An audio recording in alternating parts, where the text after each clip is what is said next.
Buenos días a todos, ¿qué tal? ¿Cómo estáis? Bienvenidos al canal de Lord Guzmán, bienvenidos al castillo de Lord Guzmán, lores, ladies, bienvenidos a un cambio de plano, cambio de, de tema, de tema rolero dentro de las reseñas o tutoriales o lo que queráis, como queráis denominarlo. Vamos a denominarlo charlas, ¿vale? Del mundo de tiniebla, en este caso referidas a otro juego. Hemos terminado con Hombre Lobo, o sea, con Vampiro la Mascarada. Vamos a comenzar con Hombre Lobo, ¿vale? El primer vídeo o la primera historia es contaros un poco la idiosincrasia de qué es un Garou, qué es un hombre lobo, qué es dentro del mundo de tiniebla un hombre lobo eh, muy a grosso modo, ¿vale? Para que nos sirva de introducción antes de hablar un poco de la cosmología de los hombres lobo, qué son o cuáles son la triada, las tres partes importantes del universo mitológico de Hombre Lobo, el Apocalipsis, y luego os cuento un poco de la historia de ellos antes de meternos pues en sus auspicios, desarrollarlos un poco más los auspicios, hablaros un poquito de las tribus, etcétera, etcétera. O sea, más o menos haré un resumen un poquito de lo que viene siendo el lore de este juego, no tan extenso como el resumen que hemos tenido en cuanto a reseñas y a tutos y demás de Vampiro la Mascarada en su 20 aniversario. Estamos hablando del 20 aniversario. Va a ser un poco más liviano en ese sentido. Voy a intentar que sea liviano, que sea un poco más ligero, porque es cierto que la cantidad de vídeos tan brutal que hay sobre Vampiro la Mascarada se me ha ido un poco de las manos, ¿no? Acompañaremos los vídeos con un pequeño fondo de la naturaleza, del bosque, del bosque sobre todo en la noche, ¿no? ¿Por qué? Pues porque después de todo los hombres lobos están muy en relación con la naturaleza, con Gaia, con el espíritu, con su espíritu animal, con todo lo que viene siendo todo el ámbito natural, ¿no? Y la defensa a ultranza de la naturaleza. Más o menos he de decir que este es uno de los juegos más ecologistas que ha creado White Wolf. No deja de ser un mundo de tinieblas, lo que se habla constantemente en este juego, pero dentro de todos los juegos que hay sobre mundo de tiniebla, Hombre Lobo el Apocalipsis es sin lugar a ninguna duda el que más foco pone en crear comunidad, crear lazos, protegerse los unos a los otros, no la manada por encima de todos, etcétera, etcétera, etcétera. Así que en ese sentido yo creo que desarrollaremos un poco estas reseñas siempre desde ese punto de vista. Voy a decir al principio de todos los vídeos, de todas las reseñas, en este caso de Hombre Lobo el Apocalipsis, lo mismo que he dicho muchas veces en las reseñas de Vampiro la Mascarada en 20 aniversario. Eh, He narrado mucho, Hombre Lobo, he jugado mucho, Hombre Lobo, campañas de larga duración, más o menos conozco los conceptos básicos para poder jugar este juego, para poderlo narrar y para poder hacer estas reseñas. Los conceptos básicos. No me he leído 300.000 millones de libros para hacer cada uno de los vídeos. No me los he leído. Sé, porque lo sé, porque va a pasar lo mismo que pasó con Vampiro, que vendrán con las antorchas, las teas encendidas, las antorchas encendidas y vendrá todo el mundo con ganas de quemar en la hoguera a Lord Guzmán por hacer vídeos sobre Hombre Lobo el Apocalipsis, un juego que me encanta y que adoro. Pero estoy casi seguro de que los más novatos, aquellos que conocen poco el juego, que lo han jugado poco o directamente no lo conocen, van a aprovechar estas pequeñas reseñas, estos pequeños tutos. Así que si tú eres uno de esos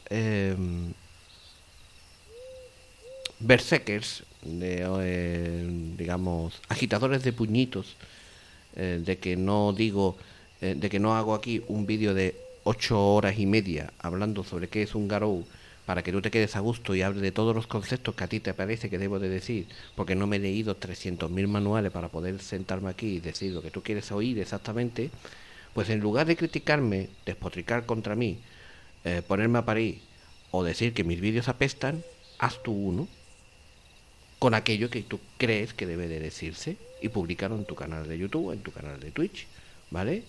Y deja vivir a los demás. Y ya con este inicio y con este descargo de responsabilidad por mi parte y este pequeño mensajito a los haters de Mundo de Tiniebla, que es, no he visto un juego de rol que tenga una comunidad más tóxica alrededor de él, de gente que se creen los putísimos amos de cada uno de los juegos y que por tanto no puedes tocar su juego sin su permiso. Quitando eso, hay una comunidad maravillosa, pero tiene ese núcleo tóxico, el Mundo de Tiniebla, que lo ha tenido siempre, pero ahora de unos años a esta parte yo he notado mucho hate, ¿vale? Y en mis vídeos he notado mucho, sobre todo los primeros que hice de vampiro. Luego la cosa se relajó. Pero es cierto que los primeros pues recibieron mucho hate. Voy a contaros un poco qué es un Garou, ¿vale? Y voy a intentar que no se me alargue el vídeo a más a más tiempo de la cuenta. Si veo que se me alarga mucho, pues entonces ya empiezo a recortar un poquito, ¿vale? Como sabéis, cuando White Wolf creó estos juegos de Mundo de Tiniebla, la primera criatura, digamos, no sé si os habéis criado como yo, viendo las películas en blanco y negro de los monstruos, ¿no? De la Warner, ¿no? Vampiro con Drácula, Hombre Lobo, luego creo que vino Momia, Frankenstein, ¿no? Vinieron una serie de monstruos clásicos que se hicieron muy valiosos o muy importantes durante mediados del siglo pasado. Y aquí, Mundo de Tiniebla o White Wolf, empezó una línea muy parecida y muy continuista. Primero hizo Vampiro la Mascarada, detrás vino Hombre Lobo del Apocalipsis, al poco creo que vino Mago, luego Bright, Momia, Demonio, Cazador y Changeling. No sé si se me ha quedado alguno por ahí, que seguramente, y las versiones de edad oscura de cada uno de estos juegos, ¿no? Es decir, creó toda una cosmología alrededor de un universo propio, que es el Mundo de Tinieblas, y a raíz de esta cosmología y de este mundo creado, este universo creado, fue más o menos poniendo pinceladas en cada uno de los juegos. Y cada uno de los juegos, aunque tiene su propia idiosincrasia, tiene muchas cosas parecidas. En la mayoría de ellos vamos a encontrar que si los 13 clanes, que si las 13 tribus, que si no sé cuánto. En Mago pues serán otra cosa, en Changeling serán otra cosa, y así sucesivamente, desarrollando en cada juego conceptos parecidos, aunque hay diferencias. Si en Vampiro la Mascarada, por ejemplo, hablamos de la maldición de Caín, de la Gehenna y de los clanes, de la guerra entre el Sábal y la Camarilla, de todo este tipo de historias, en Hombre Lobo de lo que vamos a hablar es sobre todo del mundo espiritual, ¿vale? Sobre todo, los hombres lobos, los garous, están muy influenciados por el mundo espiritual. Entonces muchos conceptos, cuando avancemos en las reseñas de este juego, veréis que empezaré a hablaros mucho del mundo espiritual, de los espíritus, de atravesar la umbra, la membrana de este mundo con el mundo de los espíritus, de cómo se desarrolla este mundo dentro de Hombre Lobo. Hoy vais a escuchar mucho ruido, hay obra en mi calle, y yo lo lamento, pido perdón desde ya, pero es que no puedo decirle al de la grúa que se vaya a la mierda, aunque me encantaría. Pero no puedo, y además lo tengo en la puerta de la casa, así que intentaré alzar la voz para que no moleste en exceso el pitido y el ruido de la grúa, que, bueno, grúa no, es una retroexcavadora, ¿vale? Entonces ese concepto de hombre lobo clásico que vimos, que te mordían, ¿vale? Y te transformabas en hombre lobo. Ese concepto de los cines, del cine clásico en blanco y negro que tanto hemos visto cuando éramos niños, adolescentes, y demás. Aquí no os lo toméis tan al pie de la letra, ¿vale?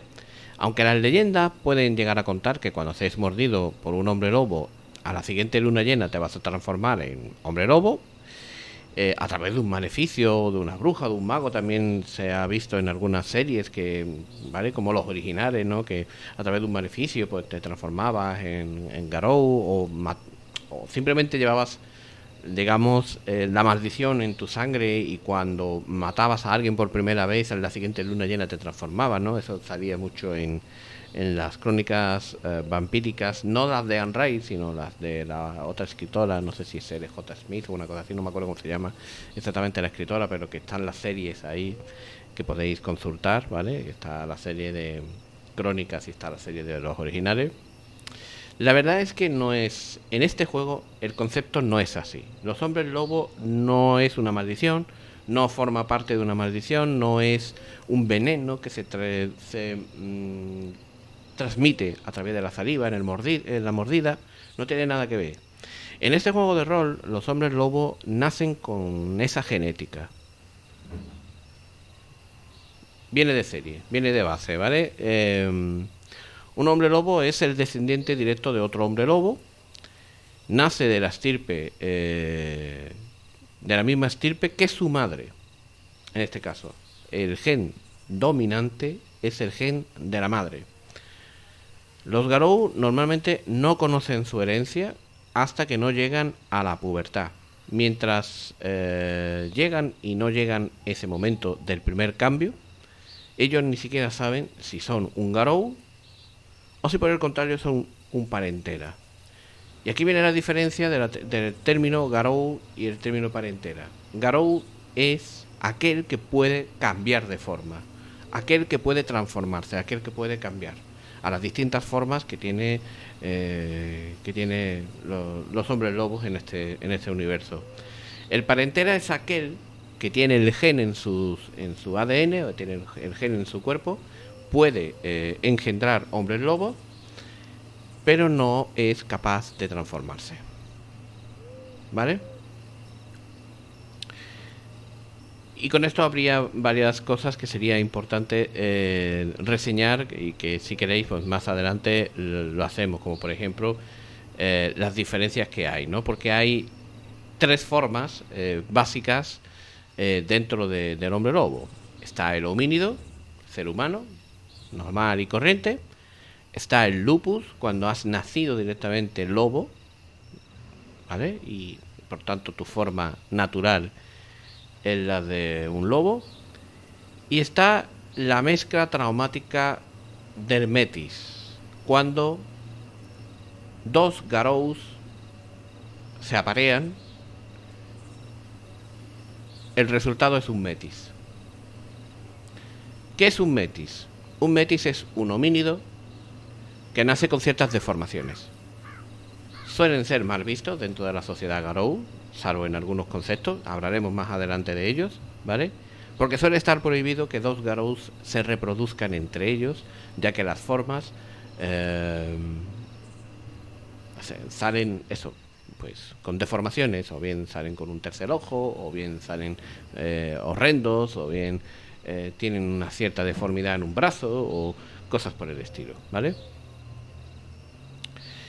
Creo que os he contado ya lo que es un parentela, pero bueno, os amplío un poco lo que es un parentela, ¿vale? Es que estoy mirando un poco el manual y con mis palabras os estoy intentando explicar un poco las cosas, ¿no? El parentela es normalmente el hijo de un hombre lobo que solo porta el gen, como os he comentado, ¿vale? Pero no son capaces de cambiar. Algunos tribus miran a su parentela como a hijos reverenciados, ya que podrían cambiar en cualquier momento, pero lo más común es que durante la pubertad. Pero no es nada extraño que un Garou experimente su primer cambio ya como adulto. En todo caso, los parenteras mantienen su forma humana siempre, no son capaces de cambiar. Aún así, son muy respetados dentro de la sociedad en algunas tribus, ya que ellos son aquellos que pueden engendrar y pueden hacer que los Garou no se extingan. Hay que decir que según este juego te va a contar en muchas ocasiones que quedan muy pocos guerreros de Gaia, quedan muy pocos Garous en el mundo.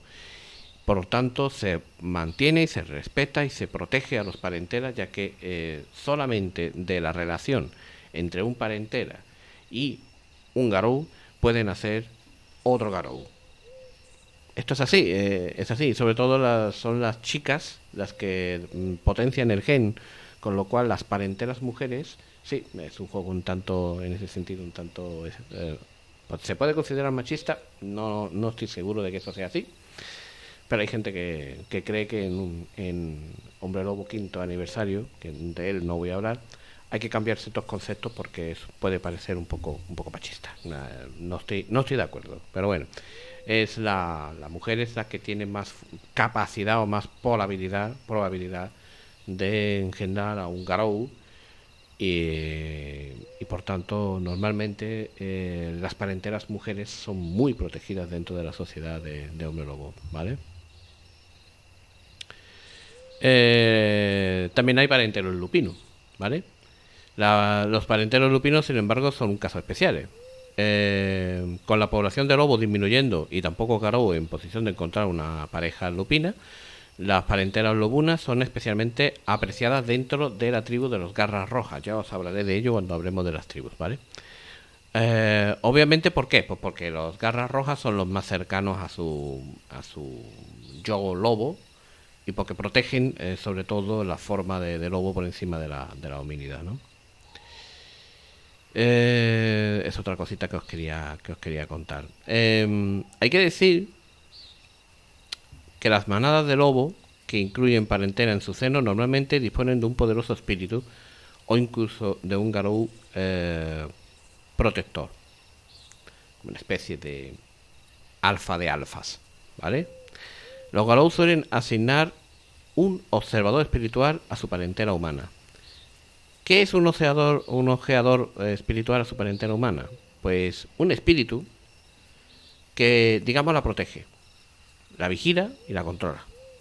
Para que si los enemigos de los Garou intentan atacar a los parenteras, pues esta esté, digamos, protegida por ese espíritu, avise rápidamente a la manada de que algo está sucediendo, ¿vale? Son muchos conceptos para empezar, lo sé, pero si queremos hablar de qué es un Garou, hay que hablar de los parenteras, ¿vale?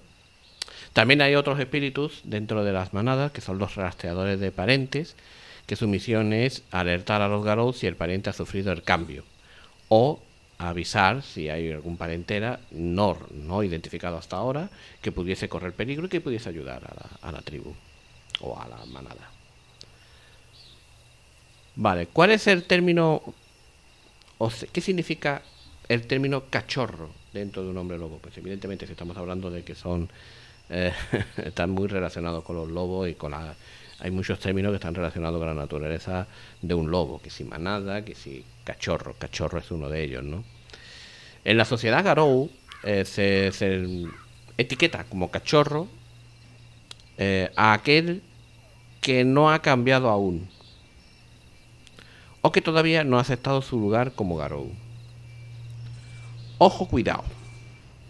Voy a desarrollar esto un poquito porque seguramente habréis visto en mi canal un montón de partidas de rol de hombre lobo donde un adulto hombre lobo a un recién cambiado o a alguien que ha cambiado hace poco o a alguien que tiene poca experiencia como Garou le llama cachorro, aunque ya haya cambiado, aunque ya haya cambiado por primera vez.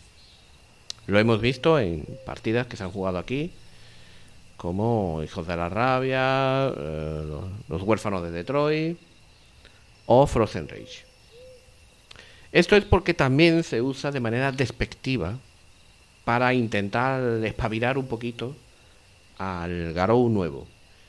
Darle un toque de atención, decirle, oye, cachorro, espabila, hazte responsable de tu nueva condición, ya no eres un niño, ya has cambiado, ya... ¿vale? Y se usa también un poco el término cachorro para eso, ¿vale? Para un poco, de manera despectiva, pues para un poco remover un poco la rabia interior de un lobo y hacer que este pues diga, joder, este tío no me va a llamar así porque no me da la gana, no quiero, tal, ¿vale? básicamente. ¿No estoy viendo cambiar el fondo? Sí, ya está cambiando. Perdón. Si habéis visto un cambio ahí raro, es que no estaba viendo yo si estuviese cambiando el fondo o no. Seguimos. El primer cambio de los hombres lobos suele producirse con la llegada de la madurez sexual. Es decir, entre los 10 y los 16 años. Algunos cambian antes, otros cambian después. ¿Vale? Sin embargo, antes del mismo, la parentela es propensa a fuertes respuestas emocionales. Arranques de ira, sueños extraños, fijaciones raras que les hacen difícil encajar en la sociedad. Un parentela suele tener visiones de lo que vienen siendo los hombres lobos, aunque nunca llegue a cambiar. Y suele comprender de que su lugar no está dentro de los humanos, con estas series de cosas que le suele pasar cuando llega su madurez sexual, ¿vale? Por así decirlo. De cualquier modo, todo acaba a la noche del primer cambio. Normalmente, el personaje cambia por primera vez como respuesta a una amenaza o a un estímulo intenso. Lo habéis visto en varias partidas también, como un golpe hace que la rabia le ayude a cambiar, o el miedo, o una emoción fuerte. Normalmente el primer cambio suele ser a crinos. No os he hablado todavía de las formas y no sé si lo haré en este vídeo. Crinos es la forma de combate de los hombres lobos, ¿vale?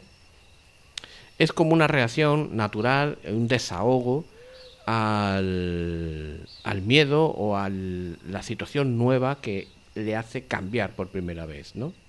Aunque nosotros hemos narrado aquí como hay algunos que han cambiado a Lupus, otros han cambiado a, a Grabro o a cualquiera de las otras formas que hay en Hombre Lobo. Lo normal y lo común es cambiar a Crinos. Si el cachorro es afortunado, habrá un hombre lobo o una manada cerca que le ayude, le someta y le controle en su primer cambio. Si no tiene suerte, cambiará solo y debe de encontrar una manera de calmarse antes de descender a una locura irrevocable. En un caso muy desafortunado, los hombres lobos que sean encontrados por danzantes de la espiral negra, ya hablaremos de ellos, os contaré quiénes son agentes del Wyrm, ¿vale? Serán empujados al servir al Wyrm a partir de ese momento. Ya os hablaré también de qué es el Wyrm y de qué son los danzantes de la espiral negra. No os aceleréis. De momento, con que sepáis que los danzantes de la espiral negra trabajan para, digamos, el Wyrm, que son como los antagonistas de este juego, tenéis más que suficiente de momento hasta que lleguemos al vídeo en el que hablaremos de los danzantes, ¿vale? En tiempos pasados no era raro que en las grandes ciudades o las amplias zonas boscosas hubieran manadas cuyo único cometido fuera cazar y controlar a Garou que hubieran cambiado recientemente. Sin embargo, con la amenaza del apocalipsis y la población Garou en claro descenso, estas manadas especializadas son raras. Como mucho, un Teuch solitario puede tratar de manejar todos los rastreadores de parientes, viajar de un lugar a otro, localizar a posibles Garous que vayan a cambiar y ayudarles en su primer cambio y luego introducirlos dentro de la sociedad Garou. Una vez que se ha encontrado un cachorro, los Garous que lo rescataron lo van a llevar a un clan. Lo visteis en Huérfanos de Detroit cuando cambiaron durante la fiesta de fin de curso, ¿vale? Allí se va a preparar lo que viene a denominarse el rito de iniciación. Parte de esta preparación consiste en aprender las costumbres de los Garous comunes a todas las tribus, como son las letanías, que son las normas, las reglas básicas de convivencia, ¿vale? Ya os hablaré de ella en otro vídeo. Caminar de lado, que es lo que se denomina a atravesar esa membrana que os comenté que había entre el mundo físico y el mundo espiritual, con el cual están tan ligados los hombres lobos, ¿vale? E incluso aprender sus dones. De los dones vamos a decir en esta reseña o en estos pequeños tutos que hay un montón, ¿vale? Os contaré que hay un montón que depende de que pueden depender tanto de la forma normal o natural de la persona, es decir, ya sea lupus, humínido o metis, que puede depender también del auspicio, os hablaré de los auspicios en un vídeo aparte, y que puede depender también de la tribu, ¿vale? Y hay dones repartidos en esos tres conceptos. Hay 1.000 millones de dones. Si yo me pusiese a hacer vídeos con cada uno de los dones que hay en Hombre Lobo, estaríamos hablando de Hombre Lobo el Apocalipsis hasta 2052. Y no creo que queráis que Lord Guzmán esté aquí con bastón, barba o su espíritu, porque ya llegará un momento en el que me tendré que ir al mundo espiritual yo también, intentando explicaros todos los dones que hay. Son demasiados, es mucho y no lo haré, es demasiado, ¿vale? Pero bueno, que sepáis que os explicaré los distintos dones que hay, ¿vale? Dependiendo de estos tres conceptos y poco más, no os voy a hablar mucho más, ¿vale? Sí deciros que cada tribu tiene sus propias costumbres a la hora de marcar el paso desde cachorro hasta la edad adulta de un garou, ¿no? Los garou señalan la mayoría de edad de un cachorro mediante ese rito de iniciación. Una especie de búsqueda peligrosa e inmortal que prueba la fuerza, la sabiduría de un hombre lobo hasta los límites. En la campaña que yo narré aquí a mi club de rol, les hice un rito de iniciación individual a cada uno de ellos, les enfrenté a algo. Vicente, cuando nos narró Huérfano de Detroit, nos puso un rito de iniciación grupal, en manada. Cada narrador lo suele representar de una manera distinta. Esto depende un poco de vosotros. Revis, por ejemplo, en Hijos de la Rabia, el rito de iniciación pues fue muy rápido, muy salvaje. Fue una prueba de fuego que nos puso ahí, no recuerdo cómo se llamaba ahora el garou que nos enseñó, que nos hizo cambiar y aprender rápidamente dónde hostia nos estábamos metiendo, ¿vale? Fue un rito así una forma muy rápida de explicarlo, pero cada narrador, ahí ves, os he dicho, ¿ves? 3 narradores, 3 formas distintas de representar lo mismo, que es el rito de iniciación. Mi consejo, leeros más o menos cómo parece que van los ritos de iniciación y como narrador, cuando tengáis que enfrentaros a él, intentar desarrollarlos como lo veáis más lógico para vuestra crónica que estéis narrando, ¿vale?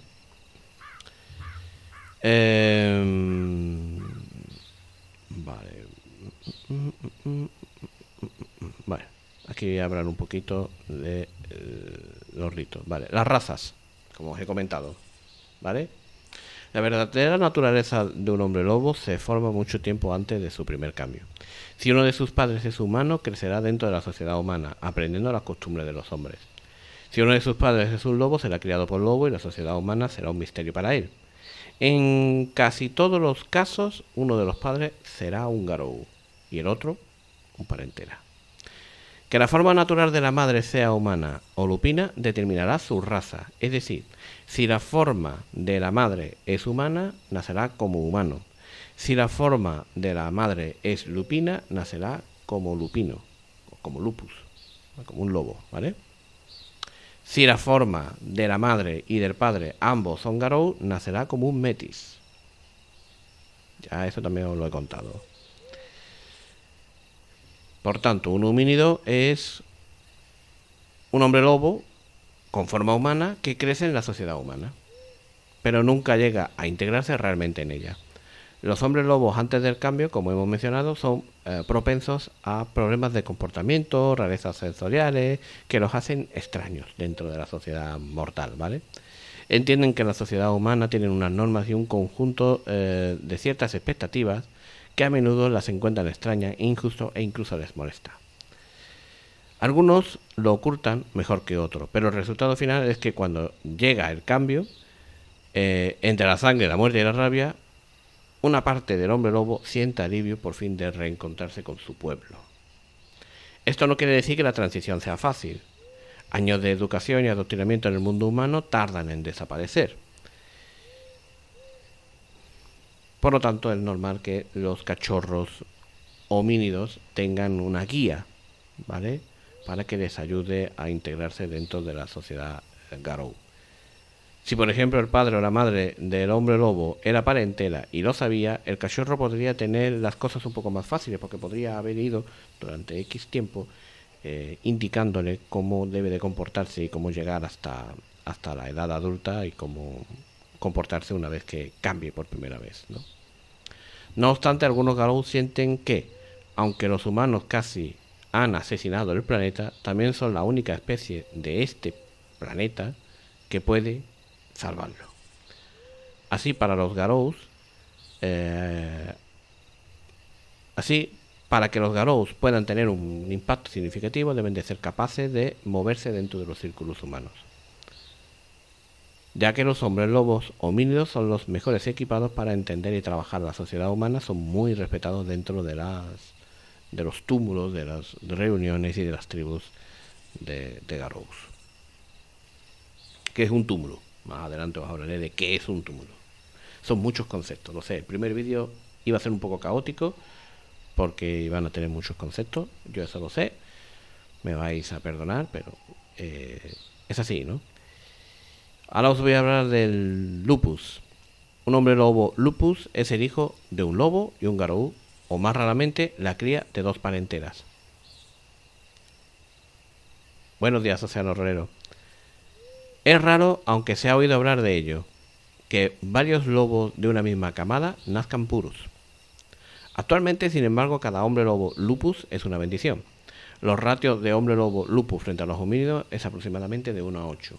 Pero porque lo que os estoy comentando, porque normalmente los lupus son hijos de un lobo y un garou, o de dos parenteras, y eso es muy difícil de que se dé, ¿vale? Normalmente porque a los parenteras los suelen juntar con garous para que nazca un garou, entonces nacerá un homínido normalmente.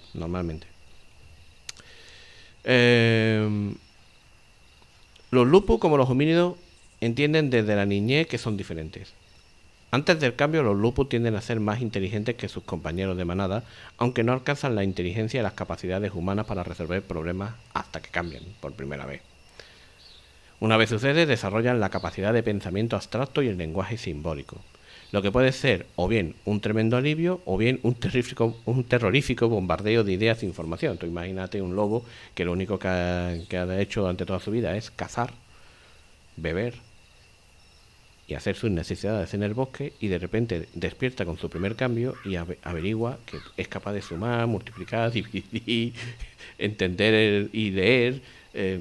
Pues sí, puede ser un bombardeo de información realmente importante para el pobre lupus, ¿no? Tanto humanos como lobos son animales sociales, y el hecho de que la humanidad utilice el lenguaje corporal sutil no es en sí mismo demasiado chocante. Sin embargo, los pequeños detalles tienden a ser difíciles. Un lobo enseña los dientes para mostrar dominio o iniciar un desafío. Los humanos enseñan los dientes para mostrar que están a gusto unos con otros o indicar placer, la sonrisa. Con lo cual los lupus, cuando se empiezan a desarrollar con los humanos, suelen tener un pequeño choque social difícil de lidiar y que necesita pues un poquito, por así decirlo, la guía de alguien que les lleve de la manita y les ayude, ¿no? Esto también es normal, ¿no? El lenguaje es una barrera para los lupus. Los lobos se comunican, pero incluso si tuvieran lo que se puede denominar lenguaje, no funciona de la misma manera que lo hace el lenguaje humano. Un humano junta una serie de sonidos aleatorios, les da forma y significado y parece como una frase, ¿no? Y el lupus debe de aprender primero ese concepto antes de acercarse al concepto de nombre. No es extraño entonces que los lupus se muestren cautelosos y nerviosos entre los garou homínidos, e incluso mucho más, entre los humanos.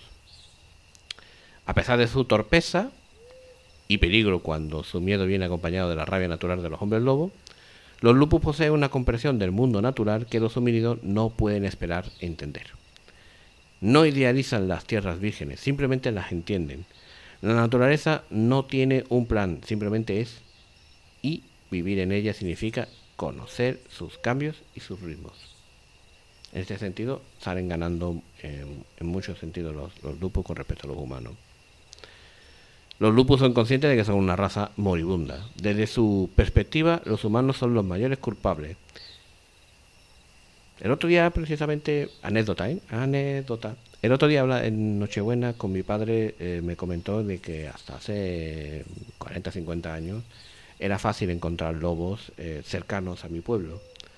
Evidentemente eso hoy en día es totalmente imposible y casi una utopía encontrar algún iba a decir algún hombre lobo, algún lobo normal, no lobo como el animal, en la provincia de Sevilla. Y este juego de rol te representa que esto evidentemente también afecta a que los lupus pues se están extinguiendo, ¿vale? Los lupus se están extinguiendo. Bueno, y los malditos, por así decirlo, o aquellos que están mal vistos, los metis. Vale, yo creo que con los metis y hablaros un poquito de las formas, creo que con eso vamos a tener el cierre de este vídeo. Tampoco voy a avanzar mucho más porque ya he soltado 1000 comentarios y tendréis la cabeza ahora mismo hecho un bombo con todo lo que os he dicho. Bueno, ¿qué es un metis? Ya lo he comentado a anterioridad, ahora lo voy a ampliar. Como os he comentado, un metis es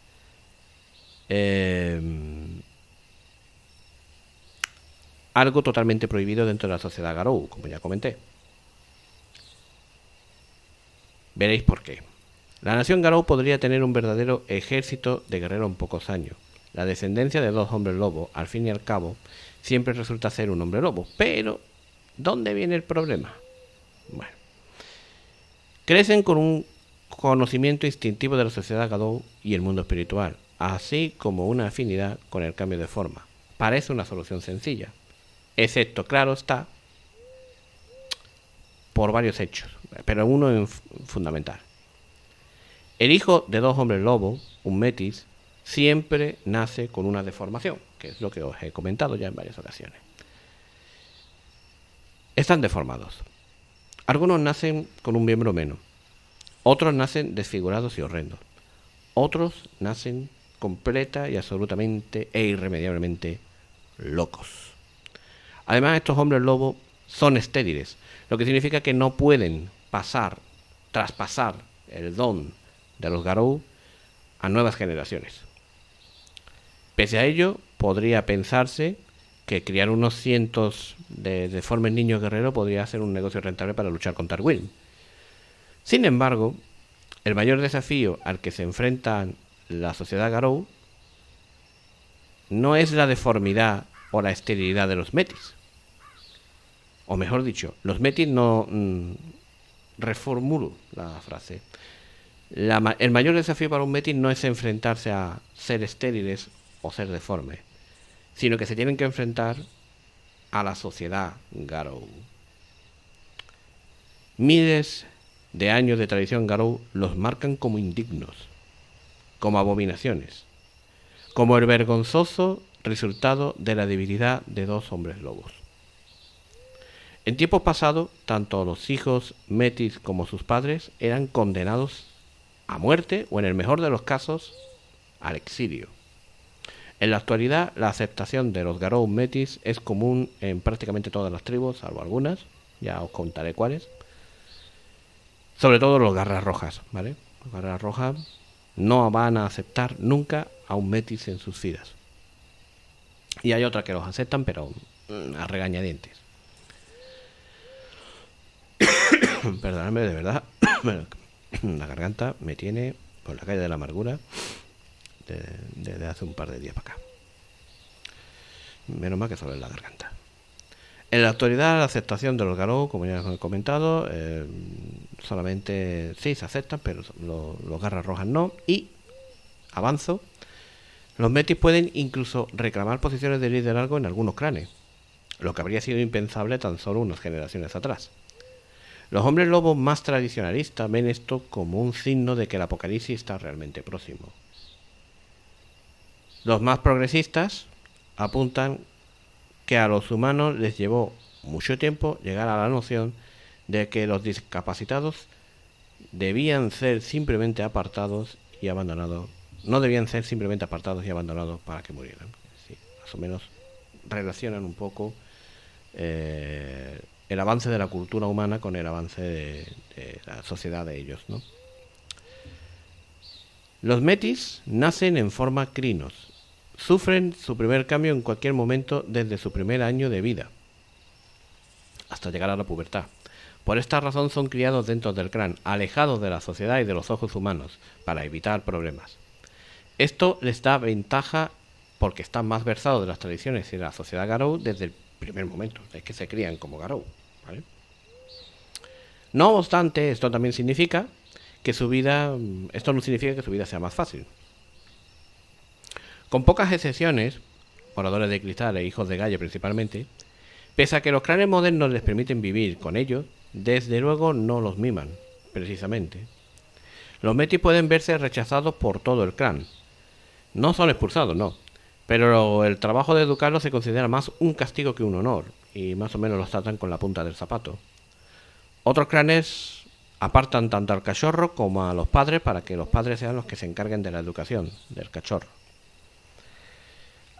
Otros tratan a los metis más o menos como auténticos garou, pero les recuerdan cada vez que cometen un error que podrían matarlos en cualquier momento simplemente porque no son parte de la sociedad garou. No sorprende entonces que los metis tiendan a ser resentidos y paranoicos. La letanía los condena expresamente, y cualquier recital de la letanía con un meti presente es incómodo cuando menos. Muchos crecen amargados y algunos aprenden a mezclarse entre los humanos, pero nunca llegan a formar parte de la sociedad humana, debido supuestamente, en la mayoría de los casos, por su propia deformidad. Que me pasa en la boca. Y vamos a terminar con las formas, ¿vale? Un poco para que sepáis cuáles son las formas que puede adoptar un hombre lobo. Ya os he hablado de la forma de guerrera, que es la forma crinos. Y también os he hablado de la forma básica, que es lupus, que es un lobo, ¿vale? Normal y corriente, ¿vale? Pero hay más formas, ¿vale? Hay más formas. Digamos que el lupus estaría en una punta, ¿vale? Y el homínido estaría en la otra. Y en el centro, digamos, tendríamos efectivamente a Ercrinos, a la forma guerrera. Nos quedan dos formas que una os la he nombrado pero no se ha hablado de ella hasta el momento, y la otra ni siquiera la he nombrado. Si vamos desde humano hasta lupus, las formas serían homínido, glabro, crinos. Me falta siempre esta última, que es la de la de aquí en medio, que es como un lobo enorme, un lobo gigantesco. Y que nunca me acuerdo cómo se llaman. Joder. Pues el manual no viene muy bien, no viene muy bien expresado, ¿eh?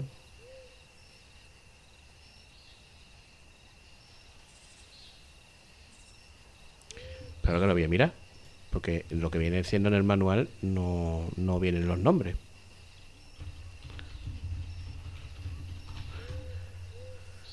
Ay. 5 formas,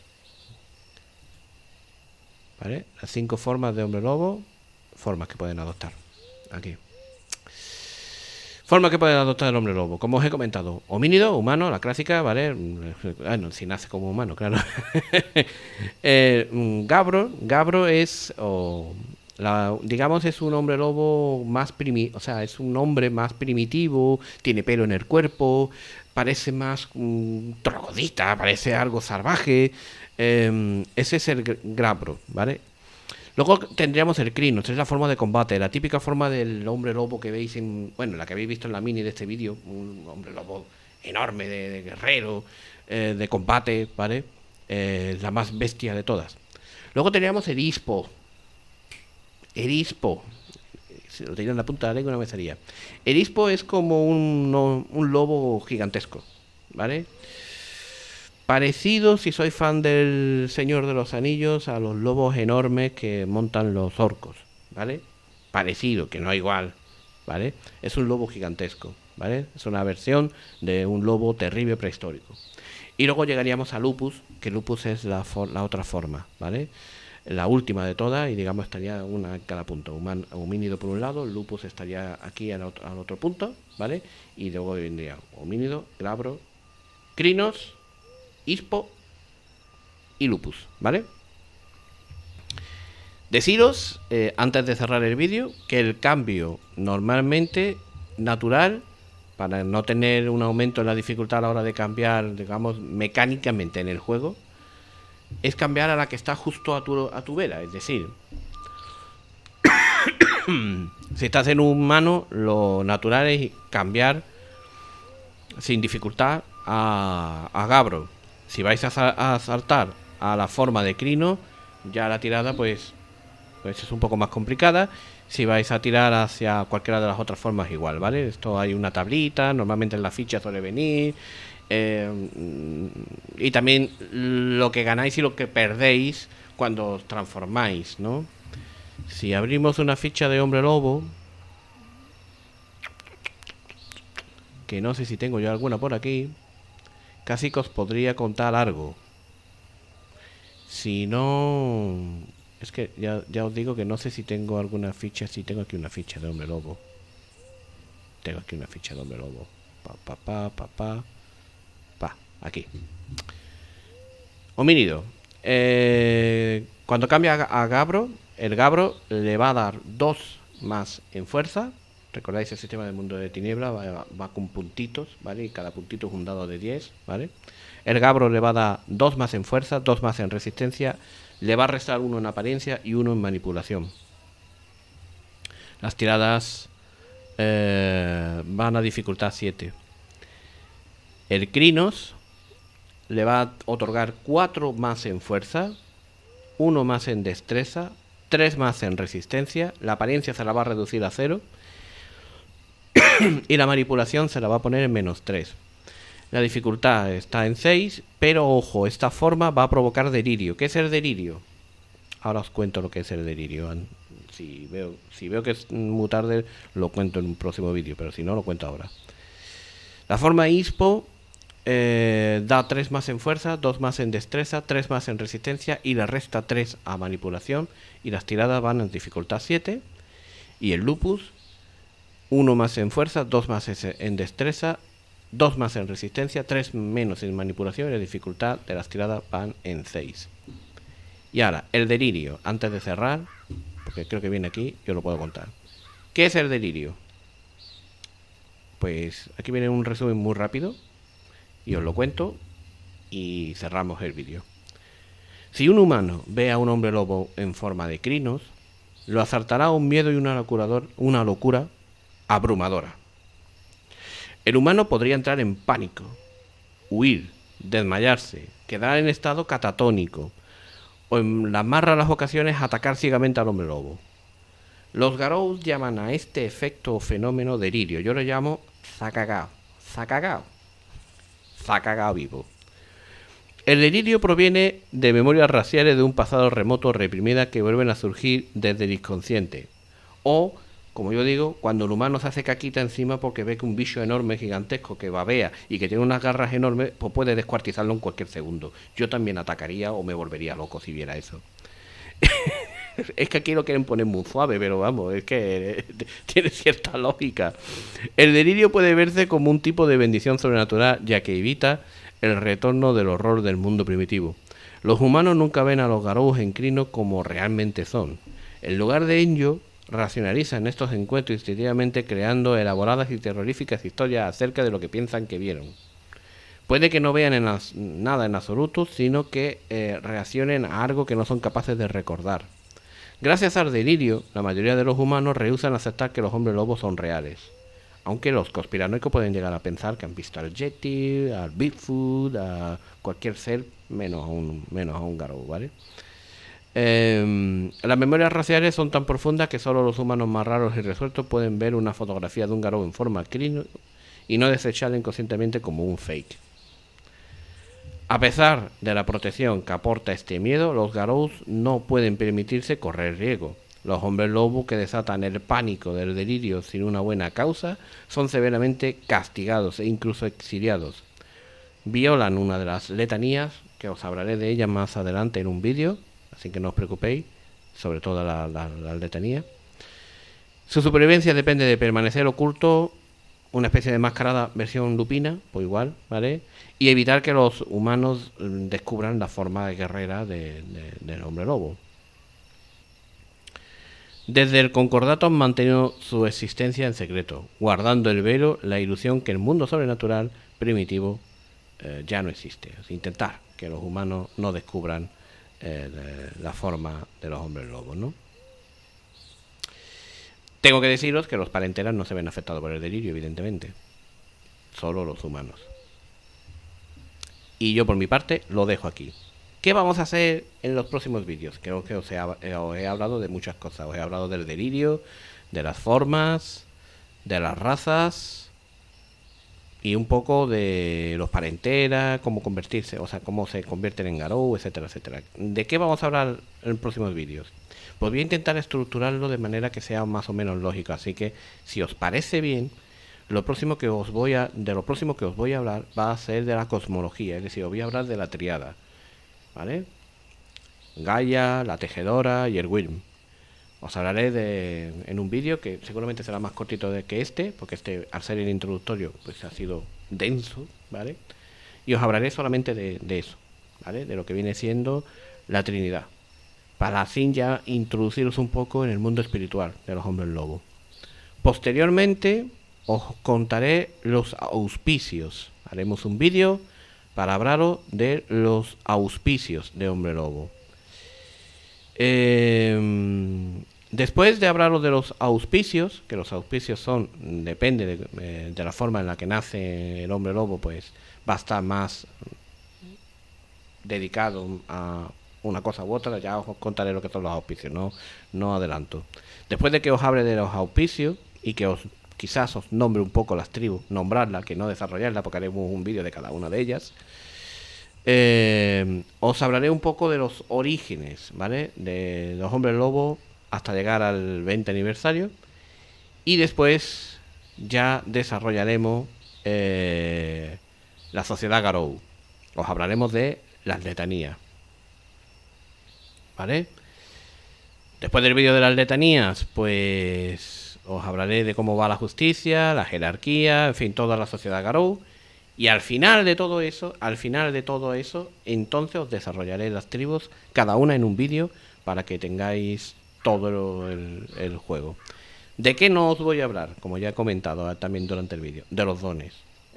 Os diré que hay tipos de dones y de qué son, pero no os voy a desarrollar, ni os voy a ampliar, ni os voy a hablar de todos y cada uno de los dones, porque ya os digo que nos llevaríamos aquí 80 años haciendo vídeos, y no es plan. Creo que más o menos el esquema puede molar. Si queréis que hable de algo en concreto más que de otra cosa, os apetece que os hable de algo muy concreto, pues me lo decís y lo desarrollo, ¿vale? Acabamos de empezar, espero que os guste y nada más. Yo por mi parte me retiro. Doy las gracias a Océano Rolero por pasarse por el directo y aquello que lo veáis en diferido. Feliz año nuevo a todos. Espero que disfrutéis del 2022, en este caso cargado de Hombre Lobo del Apocalipsis, que sustituye a Vampiro la Mascarada, y de todo el rol que va a haber en el canal. Y nada más, yo creo que ha estado bastante completito el vídeo. Un saludo a todos, hasta la próxima. Adiós.